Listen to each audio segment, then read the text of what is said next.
ในโลกนี้เราบ่เคยเห็นเราบ่เคยมองสิ่งอื่นที่มีค่ามีราคายิ่งกว่าธรรมบ่มีเลย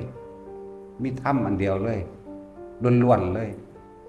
สมบัติใดๆในจักรวาลนี่ก็บ่มีได้ค่าสำธรรมคนที่มีธรรมยอมแก้ไขปัญหาทั้งออกให้ตนเองและผู้อื่นได้พร้อมแหละ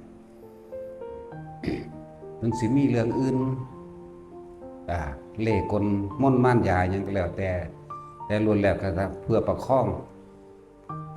ให้สู่ทางธรรมเท่านั้นหนึ่งเด้มันสิมีเรื่อง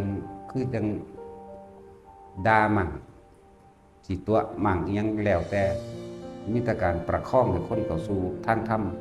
ทางสัมมาทิฏฐิแหละบ่สิใส่เล่ห์กลม่านยาใดก็ตาม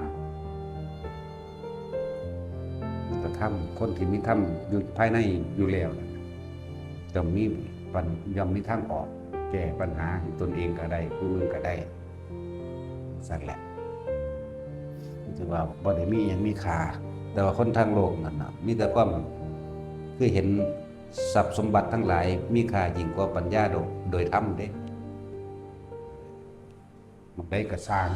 ที่มีผลประโยชน์ที่นั่นย่อมมีความแก่งแย่งชิงดีชิงเด่นด้วยความเห็นแก่ตัว